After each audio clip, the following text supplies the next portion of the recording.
identificatorio y primordial que tienen la ciencia, el arte y la tecnología. Esto quiere decir también de manera muy clara y precisa que no puede subsumirse en ninguna de las otras posiciones, ni es una mezcla o combinación de ellas.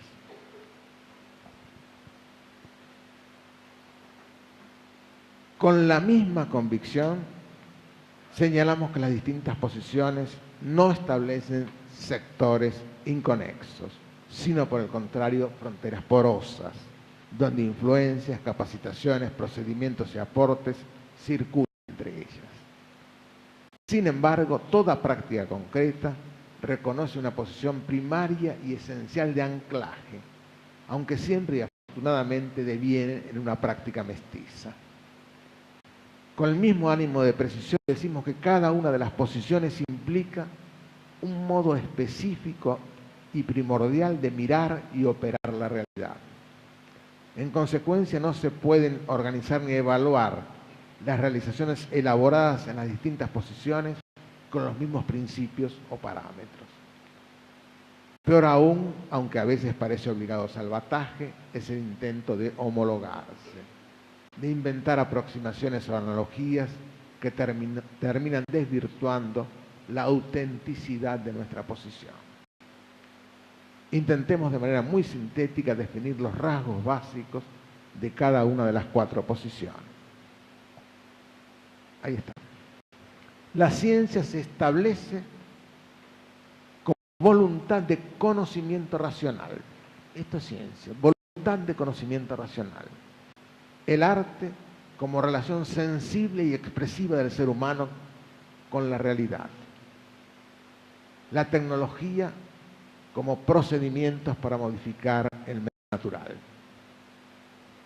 Y el proyecto como prefiguración o planificación del entorno humano.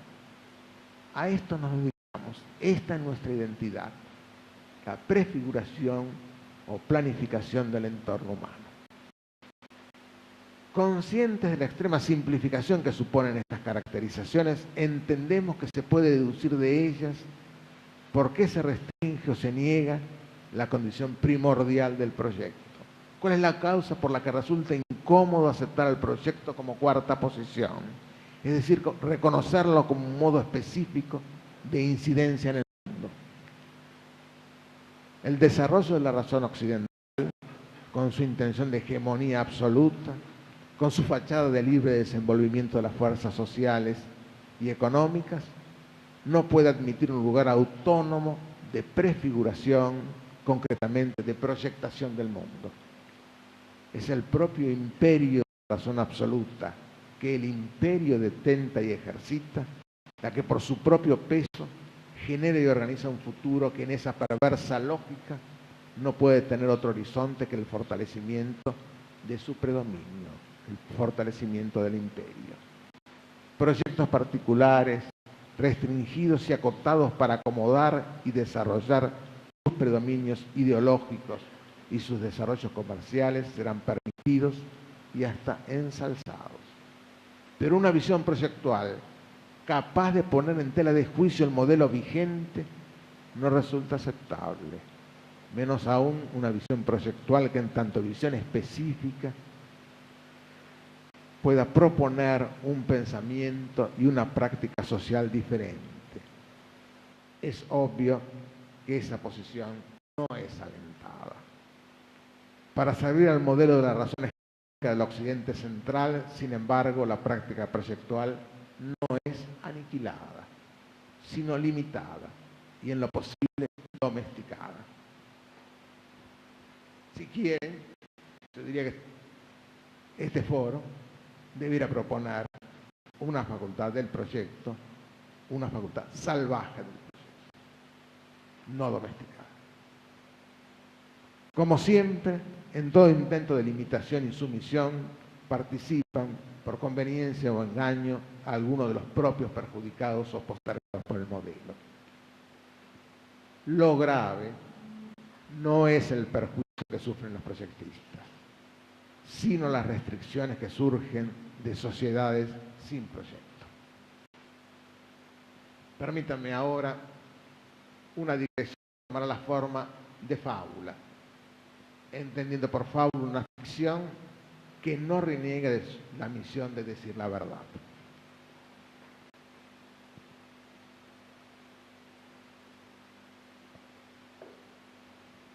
Esta fábula, que en rigor me fue sugerida por este texto, por eso la incorporé, se titula El Palacio Integral del Amo del Mundo. El amo del mundo decidió hacerse construir un nuevo palacio. Alguien le sugirió, siempre cerca de los amos hay alguien dispuesto a sugerirle cosas, que debía tratarse de un palacio integral. Es decir, que debían diseñarse sus ámbitos, cúpulas, patios, sótanos, escaleras, o lo que el ingenio produjera. Y también debían elaborarse cada uno de los objetos de uso cotidiano o simbólico. Aunque es claro que tratándose del amo del mundo, todo lo cotidiano deviene inmediatamente en simbólico. Como así también definirse las indumentarias para todos sus pobladores y visitantes. Y no menos preciso debía ser el repertorio de las múltiples imágenes que inevitablemente albergaría. Y hasta debían pensarse las formas generales de los discursos y conversaciones que allí se enunciaran. De modo que para este palacio integral el amo del mundo convocó a un calificado equipo de arquitectos y diseñadores, incluyendo también a poetas y pensadores. Después de algún tiempo se terminó el proyecto. Algo más tarde se concluyeron las diversas obras que lo concretaron y poco después se lo habilitó con la pompa y los rituales que es fácil imaginar. No pasó mucho tiempo para que resultara evidente e inocultable que el Palacio Integral del Amo del Mundo tenía cuanta deficiencia pudiera pensarse. No solo sus techos se llovían, los objetos se descascaraban, las imágenes resultaban borrosas e incomprensibles y las vestimentas se descosían y decoloraban, sino que también la estética vacilaba entre el mal gusto y lo anodino. En fin, el Palacio Integral del Amo del Mundo era horrible. Aunque es cierto que nunca sabremos si ello fue la consecuencia de la impericia de esos arquitectos y diseñadores, o tal vez escondía, o mejor dicho, ventilaba una crítica hacia la pretensión de la obra y la jactancia de su dueña. Como es obvio, el Amo del Mundo tuvo por cierto que el fracaso era la consecuencia lisa y llana de la incapacidad o desidia de sus autores. Las decisiones del Amo del Mundo eran crueles. Solo llevando esto al extremo se puede llegar al Amo del Mundo. De manera que ordenó la decapitación de todos los proyectistas de su horrendo palacio. Como eso le pareció un castigo insuficiente, decidió la aniquilación total en esa comarca de la raza de los proyectistas, para que nunca más incurriera en una afrenta de tal naturaleza. Cumplida la sentencia, con exhaustiva prolijidad, el Amo del Mundo quedó satisfecho. Volvió a una de sus antiguas residencias y al tiempo se encontró comentando sus cotidianas actividades con los adulones de su corte. Fue entonces cuando un ligero malestar le cruzó el pensamiento. Le pareció que estaba repitiendo algo ya ocurrido. Ni una imagen, ni un objeto, ni un jardín podían ya presentar novedad alguna. Ni palabras ni gestos estarían disponibles para la creación y la recomposición. Miró a sus invitados y reconoció de inmediato que no hacían otra cosa que repetir un libreto reiterado, y también eran conscientes de su impostura. Los odió tanto o más que a los proyectistas, y también los eliminó. Optó entonces por regresar a instalarse en el interior de su incomprensible palacio integral para exigir desde ahí los mayores tributos que correspondían a su rango según la escala de terror y crueldad que detentaba. La lógica del relato es inexorable. Sin proyectistas, el mundo deviene el laberinto. El amo del mundo no es otro que el monstruoso Minotauro. Y digamos también, cerrando el círculo, que un amo del mundo no puede aceptar proyectistas, sea porque los juzgue ineptos o irónicos, ni tampoco puede tener otra catadura que la del monstruo. La lógica del relato, sin embargo, no nos confiere todas las certezas. La experiencia nos dice que como proyectistas aún no hemos sucumbido, pero no nos dice dónde estamos. Pudiera ser que estemos a las puertas del laberinto pugnando por evitar los empujones y las tentaciones que nos impulsan a la tragedia. Pudiera ser que estemos bailando con dédalos sabedores que no existe laberinto que nos atrape. Mi opinión es que estamos amenazados, pero aún así seguimos bailando.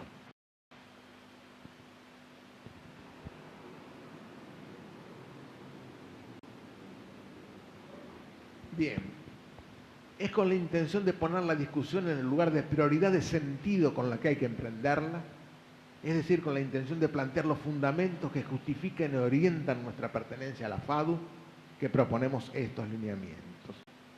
Es desde un lugar de prioridad de sentido, lugar necesariamente siempre abierto y dispuesto a recoger aportes y críticas, desde donde resulta posible elaborar una verdadera transformación de la FADU. Transformación que mire tanto hacia adentro, dando cuenta de su verdadera naturaleza, de sus elementos de coincidencia o entrelazamiento, así como de la especificidad de las carreras, cátedras, institutos y laboratorios, como hacia afuera, atendiendo a los requerimientos sociales en términos de justicia y reformulación de una identidad no prefabricada o sustituida. Trataremos ahora de las lógicas constitutivas de la FADU. Hay un conjunto de modos de pensamiento y de acción cuya integración e interacción constituyen el campo propio y común de la facultad. Nuestra identidad y nuestros aportes profesionales se definen por la insoslayable presencia de tres lógicas comunes a todas las carreras, aunque con sus propios despliegues en cada caso, cada una de las cuales se abre en dos alternativas o modos integrados de elaboración. Primera, lógica del espacio, abierta en configuración y significación. Lógica del espacio, abierta en configuración y significación.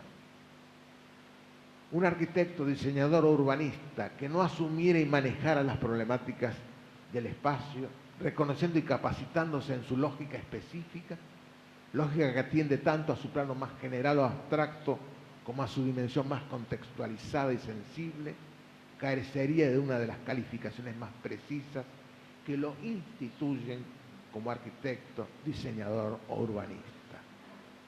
El espacio como ámbito específico donde se desarrolla la vida humana, como realidad necesitada de interpretación para acordarle sentido, como entidad donde nace y se desarrolla el pensamiento racional, como campo de las manifestaciones sensibles, como lugares abiertos o restringidos, como organización de escala que van de lo íntimo al cosmos, como elaboración y sustrato de la vida social, como objeto de la apropiación imperativo del ejercicio de las libertades comunes, es decir, como el conjunto de todas estas notas contiene o demanda una lógica que solo la conjunta cooperación del hacer y el pensar permite abordarla.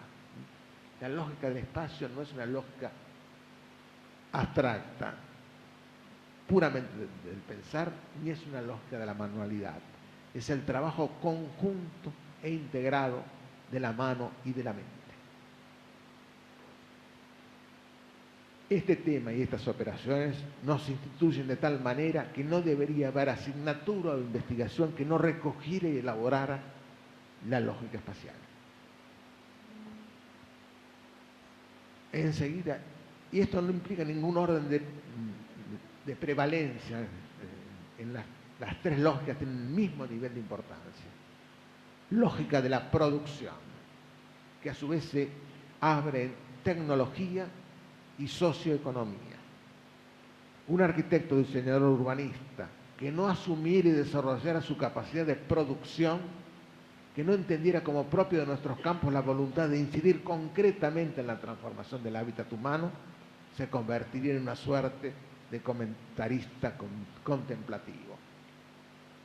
Eso no es ser arquitecto, diseñador o urbanista. La lógica específica de elaboración de productos requiere tanto de un saber y operar técnico como de un adecuado reconocimiento del contexto socioeconómico en el que se inserta la producción. Para nosotros, el hacer como principio de la formación y la producción como finalidad de la profesión son decisivos. Nos anclan en la realidad de nuestras capacidades y en las responsabilidades de nuestras acciones.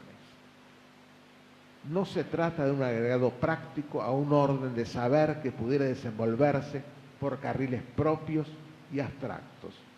Se trata de reconocer y elaborar la compleja lógica específica que vincula el orden de las posibilidades tecnológicas con los circuitos de producción y distribución del espacio, los objetos y las imágenes. Lógica de la función, que se abre a habitar y comunicar como las dos grandes funciones que nos vinculan. La producción de los arquitectos, diseñadores y urbanistas está siempre orientada por una funcionalidad social. Es decisivo entender que hay aquí más que una simple adecuación a requerimientos que el mercado predefine. Por el contrario, se trata de reconocer la lógica propia que organiza las dos grandes funciones o destinos de nuestro hacer, el habitar y la comunicación. La responsabilidad social y política de la arquitectura, el diseño y el urbanismo deviene del sentido que se asigna a estas funciones, puesto que tanto pueden ser entendidas en ejercicio crítico y en consecuencia ser portadoras de la aceptación o acentuación de las condiciones de sumisión e injusticia, o bien alentar las transformaciones que atiendan a los legítimos intereses del cuerpo social. No se trata de la simple y complacida adecuación a principios utilitaristas que propicien comodidad en los usos de objetos y espacios y facilidad de lectura en los mensajes. Se trata de una lógica que se haga cargo de las variadas modalidades tanto de los ejercicios plenos del habitar como de las significaciones de la imagen. Estas tres lógicas señalan distinciones que permiten ver con capacidad crítica y propositiva en la compleja trama de nuestras prácticas proyectuales y al mismo tiempo exigen el tratamiento de sus interacciones e integraciones. Estas tres lógicas nos constituyen.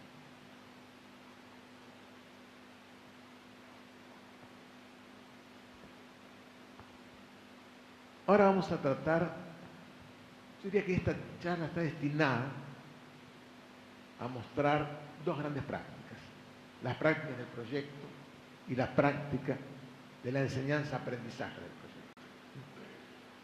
Entonces ahora vamos a tratar sobre las estrategias pedagógicas y epistemológicas. Se han asumido de manera sumisa y reflexiva tradiciones pedagógicas diversas, que van desde las vetustas academias de artes a las más positivistas y liberales nociones de tecnociencia. Sin replantear estos modelos, cualquier cambio será hojarasca. Será necesario reconocer que no se trata de mera y pasiva acumulación de conocimientos, que se trata del aprendizaje de complejas prácticas productivas. Las prácticas productivas, y más en general todas las prácticas sociales, se constituyen por la existencia de un plano de las realizaciones, que es el conjunto de las producciones emergentes de la misma, un plano de la gramática, compuesto por los principios organizativos que posibilitan tanto la producción como la circulación de las realizaciones, y un plano de la significación, aquel que establece el sentido que la práctica tiene en el contexto social en el que se desarrolla. Repito entonces, un plano de las realizaciones, un plano de la gramática y un plano de la significación. Todas las prácticas que en nuestro ámbito también implican todo lo que se enseña y lo que se aprende, se estructuran según estos planos.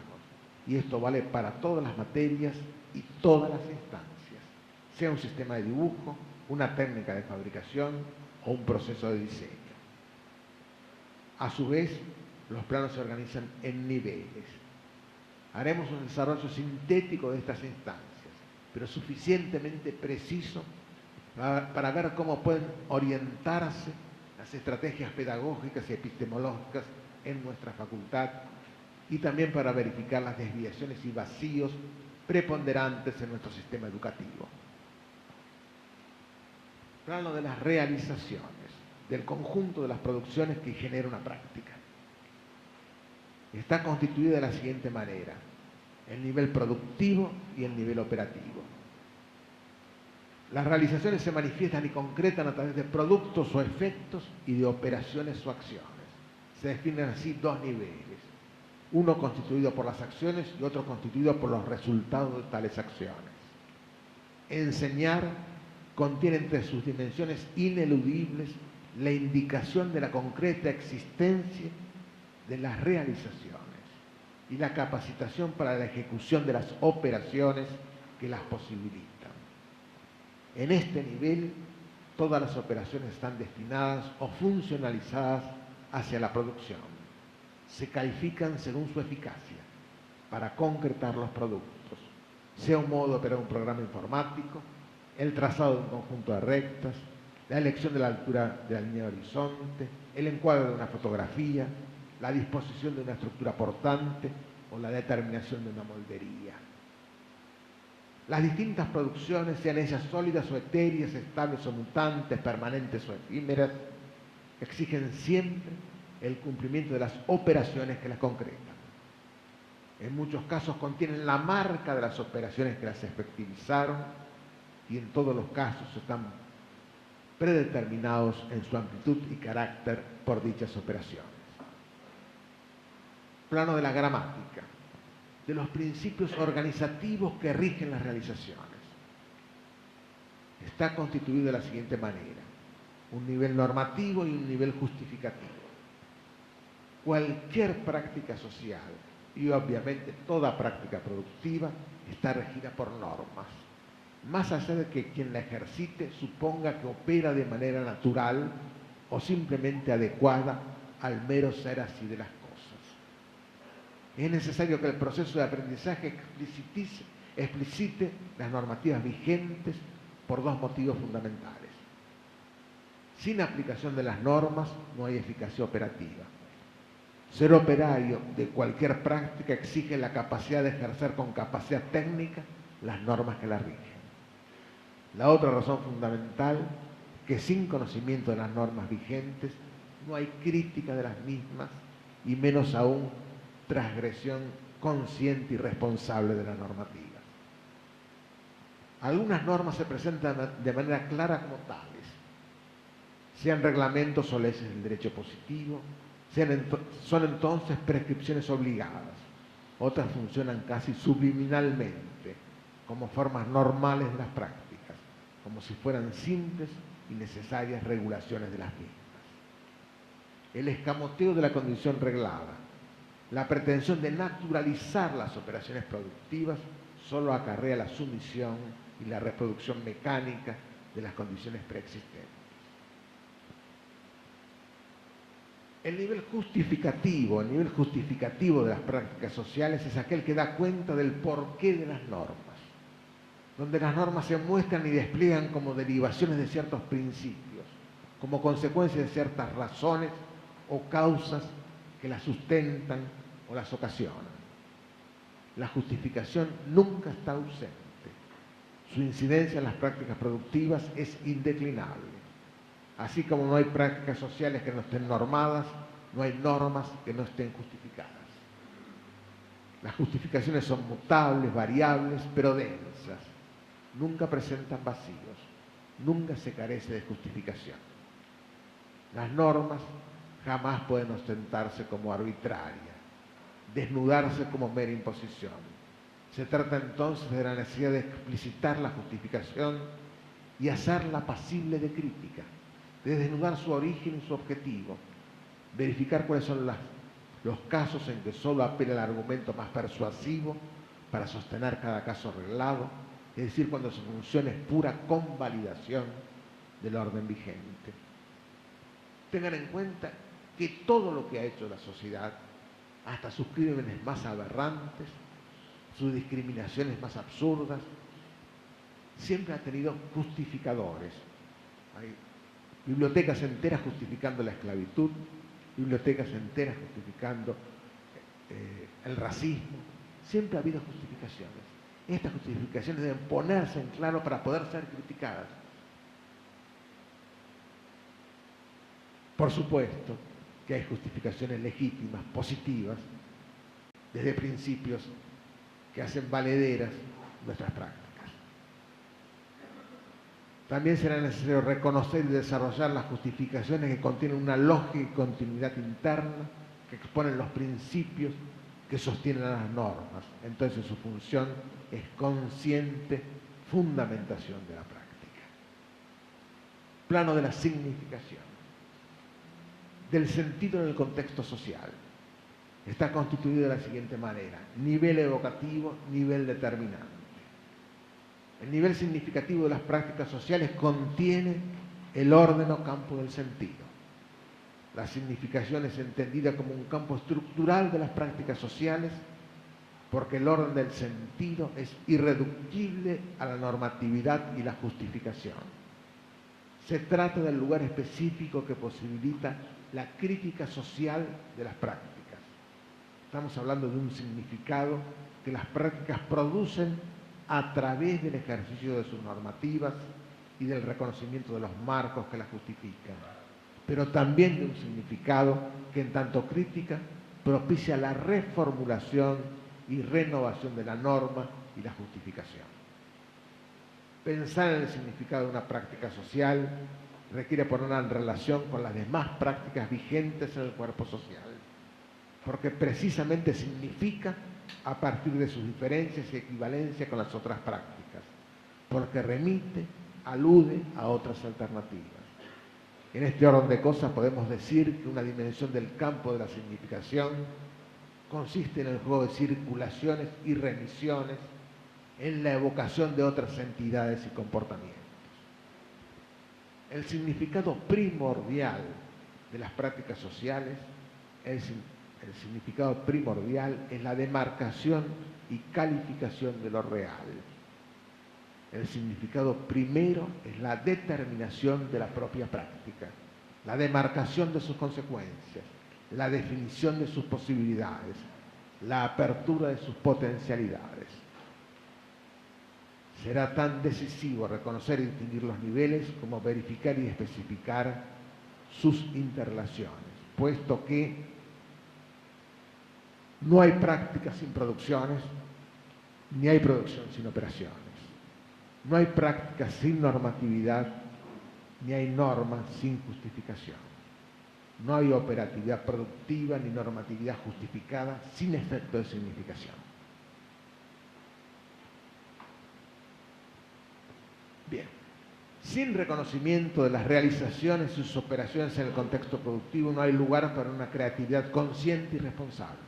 Sin explicitación de las siempre presentes normativas, su aceptación, si no se explicitan, son reflejo condicionado. No hay espacio para la transgresión y la superación. Sin establecer las justificaciones o razones que tengan o se atribuyan a estas normas, no se las podrá discutir ni ampliar. Sin conocimiento del significado interno y social de cada contenido y de cada acción de diseño que se reproduce en cada operación de cada práctica, no hay aprendizaje. No hay aprendizaje. Sin conocimiento del significado interno y social, no hay aprendizaje. Solo adiestramiento.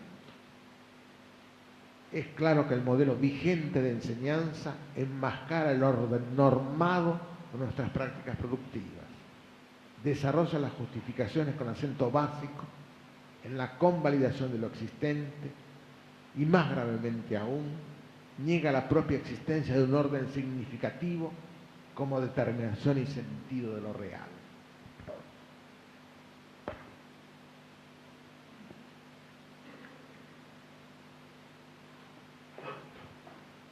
Vamos a hablar ahora algo sobre investigación y docencia.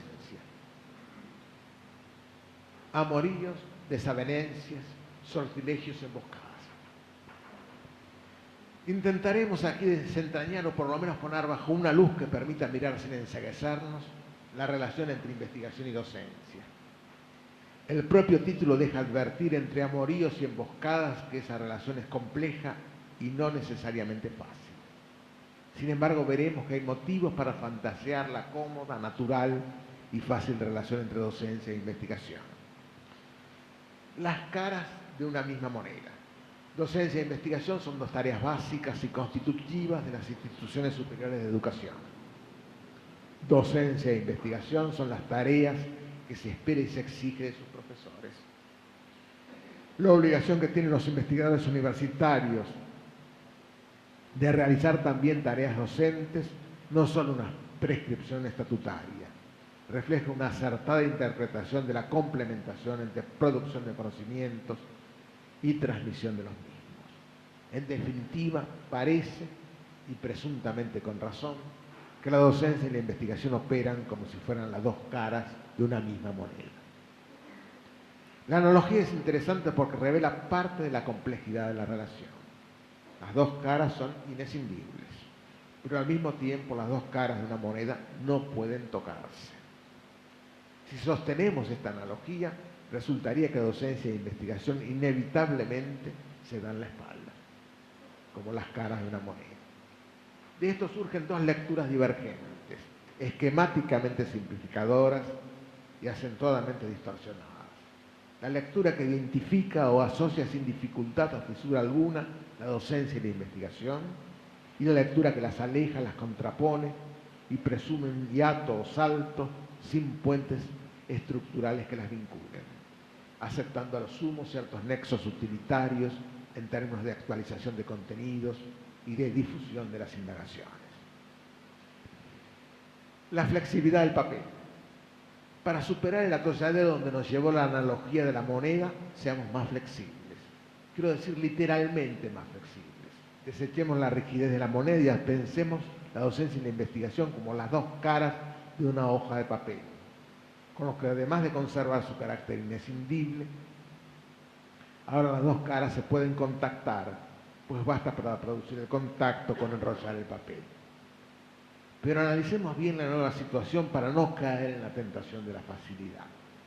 Por mucho enrollamiento, por mucha torsión que ejerzamos, siempre queda un residuo de ambas caras que no se asimila. Alguna porción de las caras que en cada situación concreta no está tocando a la opuesta. Si intentamos cortar el papel para superar la limitación, otra vez verificamos que aún multiplicando los desgarramientos, las particularidades subsisten. Veamos qué nos dice la metáfora del papel. Primero, existen muchísimos puntos de contacto y de vínculo. Segundo, es necesario realizar esfuerzos, torsiones o desgarramientos para establecerlos. Y tercero, hay algún sector o aspecto de la docencia que no se deja cubrir por la investigación y viceversa. Saliendo ahora de las analogías, pero quedándonos con lo que ellas sugieren, tratemos de precisar por qué es necesario ver a la docencia y la investigación como una diferencia en el marco de una entidad, me refiero a la práctica educativa, que las asocie y las contiene. La misma enunciación de la propuesta implica aceptar la complejidad de la coexistencia de lo próximo pero distinto.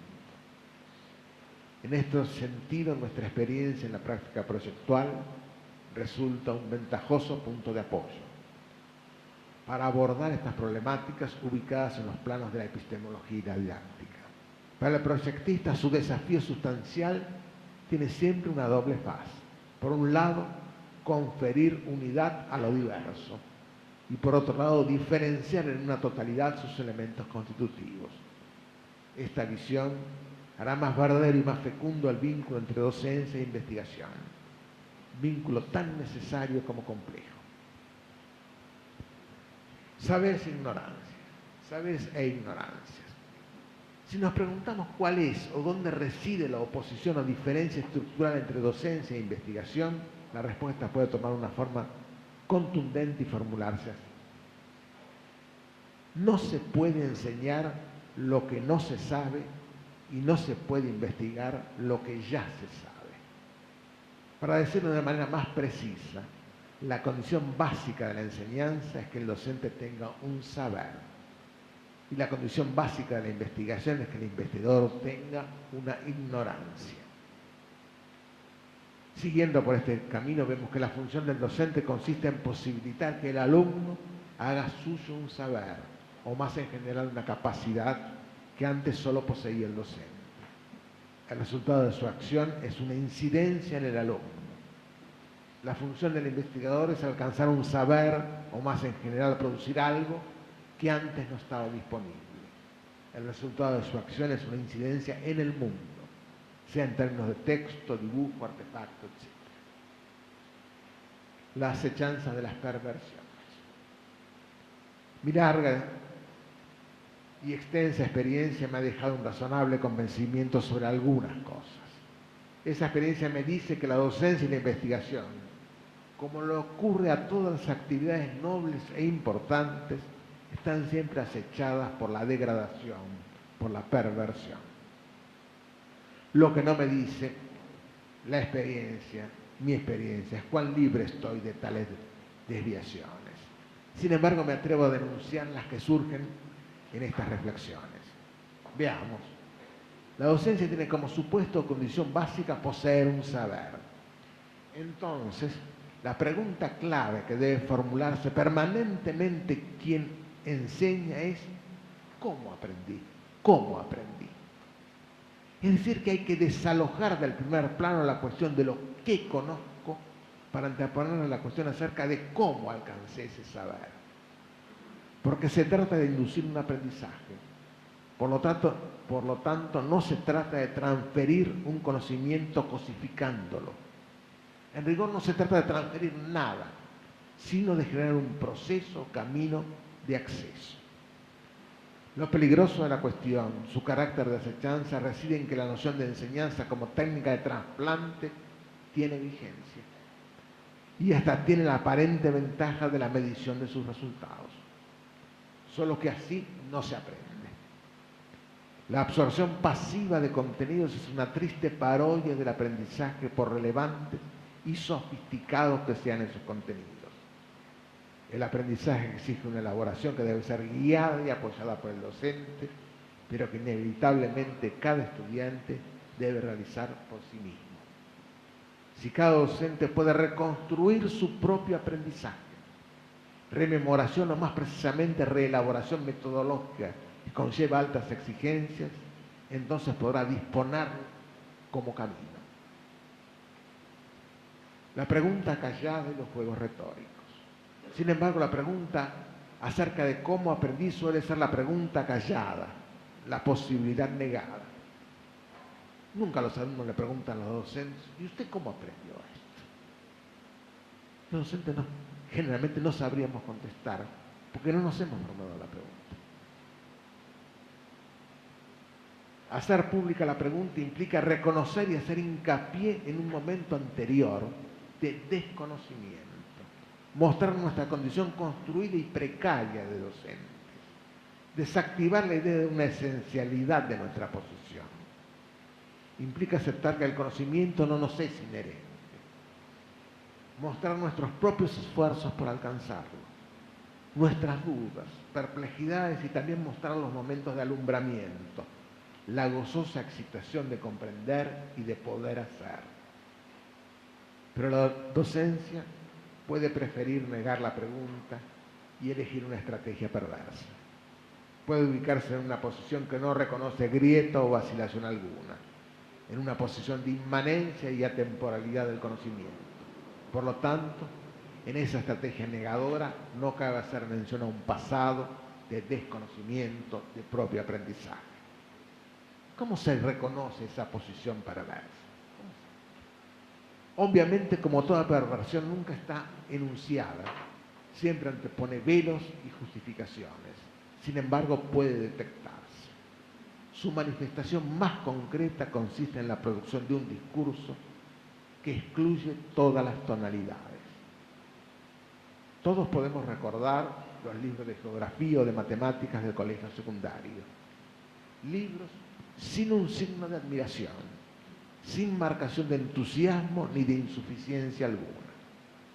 Un discurso aparentemente no retórico para producir el efecto retórico de la verdad indiscutible. ¿Cómo se puede hablar de la ciencia y del arte, de la técnica y la sociedad, de los teoremas y los poemas con el mismo tono de la guía telefónica? Es cierto, casi nadie duda de la veracidad de esa guía, pero nadie puede entusiasmarse con ella. Repito entonces que la pregunta básica del docente es acerca de su propio aprendizaje y que la perversión que lo acecha es construir un discurso que se presente sin fisura ni posibilidad de reformulación. Veamos ahora qué le pasa a la investigación. Ahora el supuesto condición básica es desconocer algo e intentar saberlo. Entonces la pregunta clave del investigador debe ser ¿cómo producir mi saber? Lo que justifica y a la vez inquieta quien investiga es esta incesante pregunta que nunca se cierra, que no admite respuesta última. Sin embargo, otra vez esta pregunta suele acallarse, desviarse, otra vez aparece una perversión dominante. Porque la pregunta acerca de cómo producir es una pregunta que implica que tal vez no se alcance la meta, que tal vez esa investigación fracase. Más precisamente la pregunta implica que toda investigación es riesgosa, que para hacer real investigación debe aceptarse que su éxito no puede asegurarse. La fantasía de una metodología contra todo riesgo. La perversión de la investigación se concreta en términos de una metodología mecanicista, de una metodología imaginariamente garantizadora del éxito. Es necesario insistir sobre esto, mostrar lo peligroso que es evitar el peligro. Porque desde las propias instituciones de organización y apoyo a la investigación se formulan formularios para que los investigadores demuestren que no van a fracasar. Y lo que es peor aún, nosotros solemos responder con informes que confirman esas pretensiones. ¿Cómo es posible que el discurso de los investigadores no muestre vacilaciones, dudas, angustias y también algunas decepciones? Si bien se la mira, la lógica de nuestros discursos es similar a la charla de los vendedores de autos usados, siempre prometedores de plena satisfacción, de buen funcionamiento. Nosotros debiéramos aspirar a algo más de credibilidad. Repito entonces que la pregunta básica del investigador es acerca de los caminos para acceder al nuevo saber, y su perversión más frecuente y banal es pretender asegurar que ese saber será alcanzado. Marcar las perversiones que nos acechan es un modo de exorcizarlas. Confiemos en superarlas plenamente. Nos queda la verificación de contrastes y de homologías que distinguen y al mismo tiempo ligan indisolublemente a la docencia con la investigación.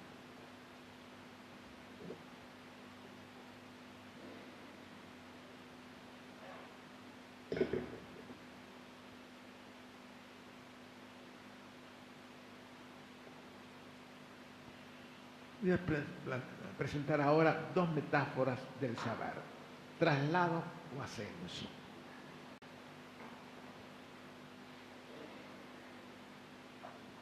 El análisis que vamos a intentar ahora, contiene una serie de pasos concatenados y aunque está específicamente referido al aprendizaje de la arquitectura en la Universidad de Buenos Aires, entiendo que sus condiciones estructurales pueden extenderse no solo a las distintas áreas del diseño, sino a la lógica general de los procesos pedagógicos.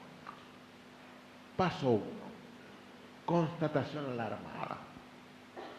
Después de haber realizado una experimentación extensa y exclusivamente centrada en la arquitectura del racionalismo o en alguna de sus variantes o continuidades próximas, resulta que los alumnos, cuando egresan de la universidad e ingresan al mercado, parecen mutar fuertemente. Parecen olvidar la estética y hasta la ética supuestamente inculcada en esa operatoria docente y se dedican a hacer casas de country. Paso 2, pregunta disparadora. La pregunta se formula porque la arquitectura que muchos egresados producen es bien distinta de la que ejercitaron en la facultad.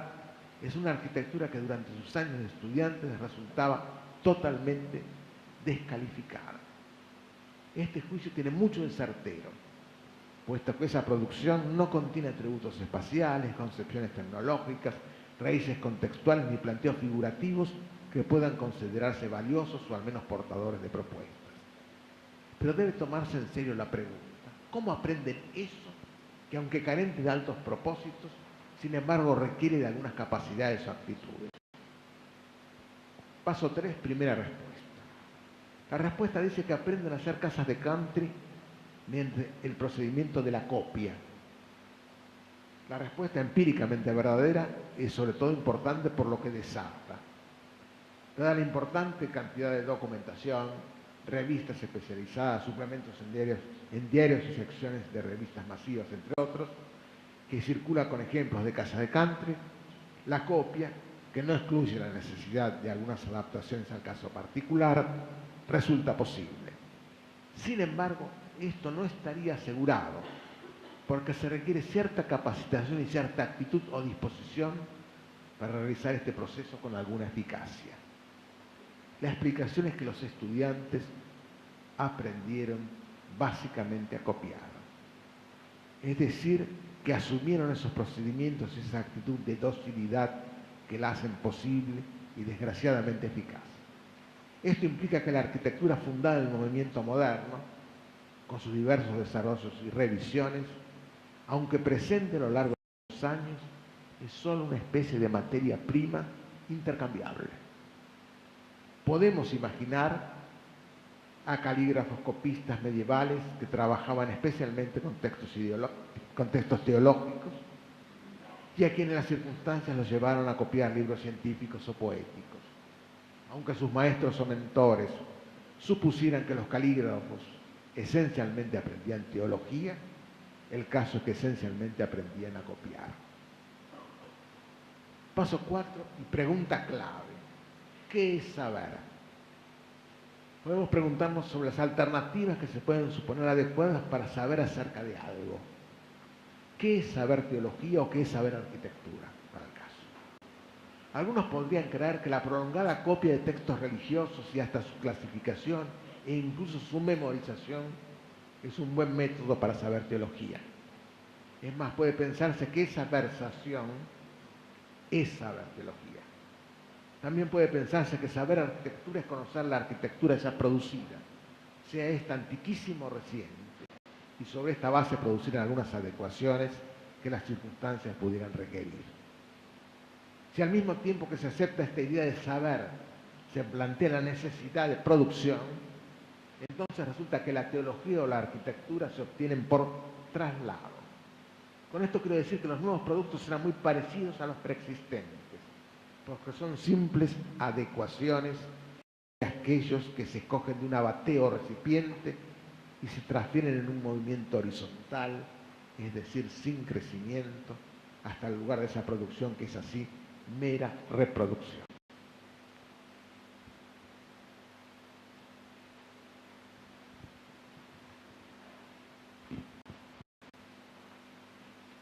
Sintetizo entonces: puede pensarse que saber es conocer lo ya producido y realizar algunas adecuaciones. Entonces resulta que el proyecto se obtiene por traslado. Es un movimiento horizontal, esa reproducción es así, mera reproducción. Prefiero otra versión de saber, donde la erudición o conocimiento de lo ya existente no se descarta, pero tampoco garantiza saber. Prefiero un saber que más que una batea puede asimilarse a un suelo germinal, de manera que la producción sea un originar, un hacer nacer desde este fermento así predispuesto. La producción será entonces original, no por novedosa, sino por auténtica creación desde las raíces profundas de la subjetividad. La producción se obtiene entonces por un movimiento vertical, ascensional. Ya no se trata de reproducción, sino de generación. Sintetizo nuevamente: prefiero un saber que pueda asimilarse a un suelo germinal, donde la producción sea un originar, un hacer nacer. un hacer nacer. Producción por un movimiento vertical, ascensional, ya no reproducción, sino generación. Algunas reflexiones sobre esto. Debo aclarar que este aprendizaje por copia fue el habitual en las viejas academias de Beaux-Arts, que reproducían el clasicismo, y es el que hoy subrepticiamente se ha colado a favor de la lógica educativa imperante. Es decir, una lógica que no quiere cuestionamiento ni debate. También debo decir que acarrea consecuencias sobre un número importante de los egresados, pero que hay muchos que afortunadamente superan esas limitaciones. Esta alarma por los resultados de la enseñanza que señalábamos al comienzo, bien puede sonar como la histérica voz escandalizada de quien después de haber reprimido toda mención a la sexualidad, cae en la cuenta de que sus hijos la ejercen sin límites ni pudor.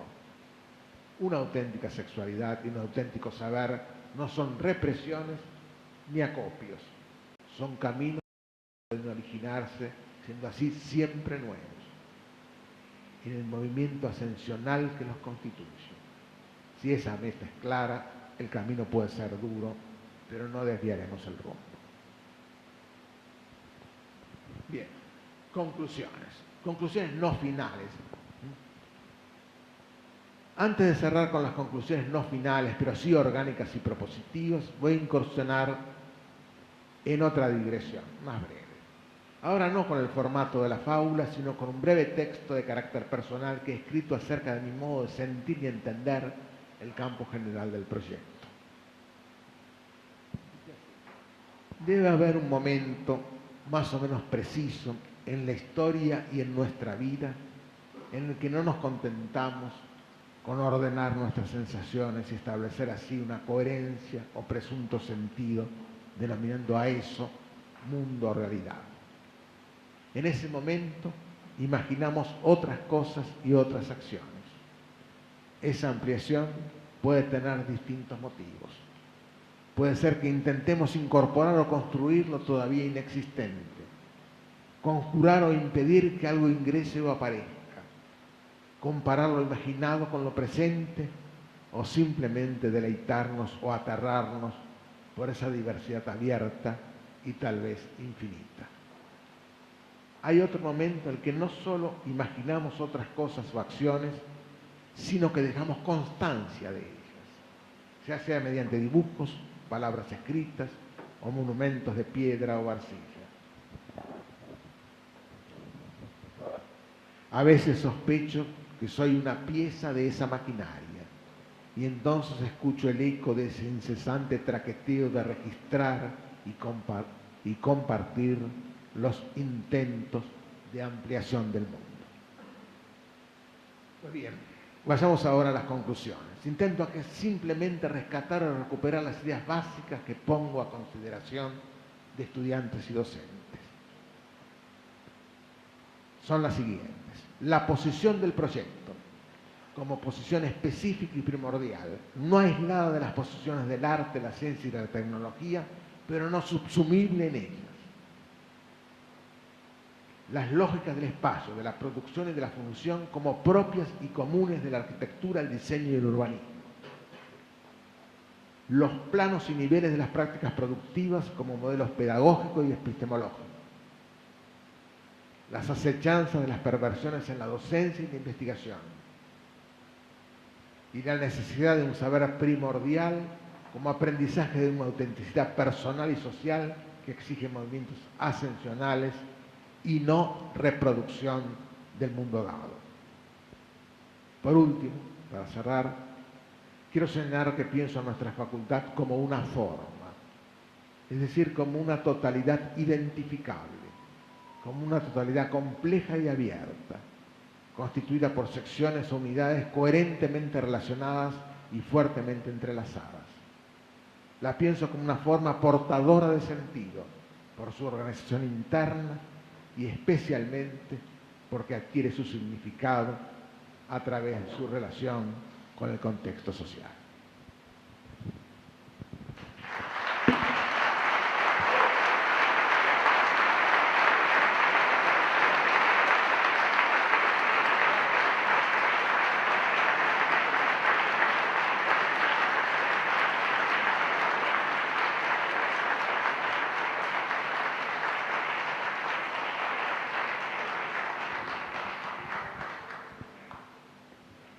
Les agradezco, emocionado este aplauso. Y efectivamente estoy emocionado. También les digo que esto sirve si cada uno de ustedes, en la interpretación que hayan tenido, luego de esto habrá texto que se difundirá, cada uno de ustedes sigue rumiando lo sigue pensando y lo pone al trabajo conjunto de la totalidad de la facultad. La facultad somos más de 20.000 personas, de docentes, alumnos, autoridades, investigadores.